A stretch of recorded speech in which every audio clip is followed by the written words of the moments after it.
The nurse refused to meet my eyes. That was the first thing that struck me. Her gaze kept darting between my wife, curled on the gurney, pale and shaking, and the tiles beneath her shoes, as if looking at me too long might force the truth out of her mouth. My wife clung to my arm with trembling fingers. Her breathing hitched in short, sharp bursts. She was 9 months along, ready to deliver any day, and yet the staff kept repeating the word complications. But the tension in the room told me this wasn't just a medical emergency. Something darker sat beneath it, like a shadow brushing the back of my neck.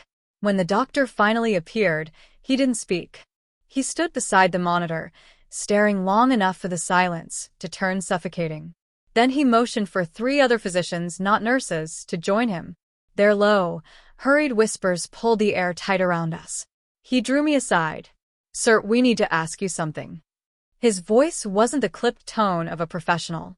It sounded tired, heavy, almost afraid. "Has your wife mentioned anything unusual?" My stomach nodded. "What's going on?" He hesitated.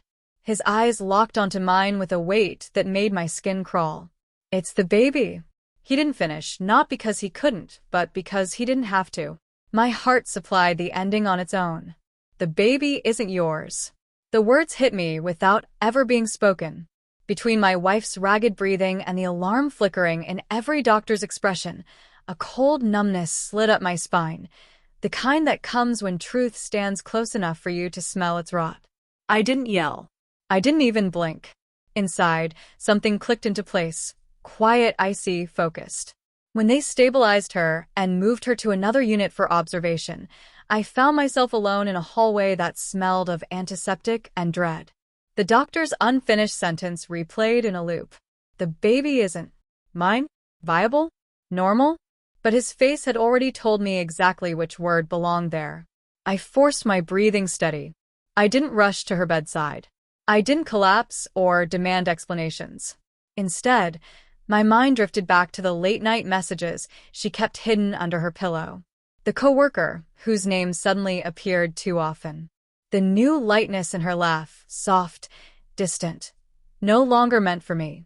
The way she recoiled when I asked about her checkups. I'd suspected something for weeks, but suspicion means nothing without proof. The hospital had just handed me the thread. All I had to do was pull. When she finally drifted into sedation, I approached the nurse's station calmly, politely, asking for clarity. They couldn't reveal much, confidentiality and all that. But one detail slipped out. "Sir, the measurements don't line up. The timeline doesn't match. We just want to make sure everything is safe." Safe. The word tasted sour. I thanked her and walked away, but inside, a storm gathered. For the next 48 hours, while specialists ran test after test and my wife cycled between tears and half-formed explanations she couldn't string together, I did what I've always done when betrayed. I watched, quietly, like a scientist studying a pattern. Her phone revealed everything: deleted threads, renamed contacts, location logs that contradicted her stories. Piece by piece, the truth assembled itself into a picture sharp enough to cut.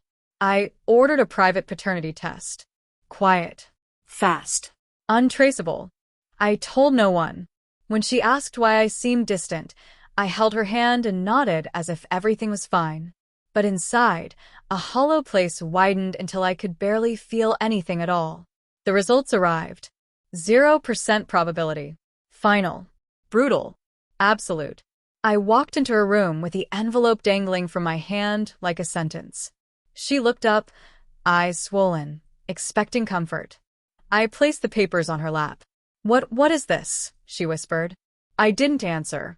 Her face drained as she read. Her lips quivered. Her fingers trembled. Then she cracked, sobs tearing through her chest as excuses spilled out and died just as quickly. I can explain." "No," I said quietly.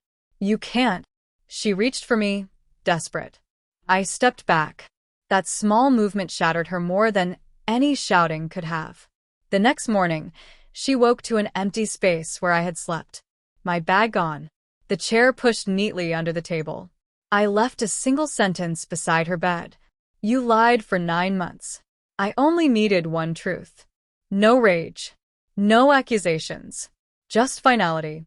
As I walked out of the hospital, the morning air bit at my face, but for the first time in months, my lungs filled without resistance. People say betrayal is the deepest pain. It isn't. The real wound is the moment you stop caring about the person who betrayed you. And as the door slid shut behind me, a cold clarity settled over me. She had lost something far greater than I ever did.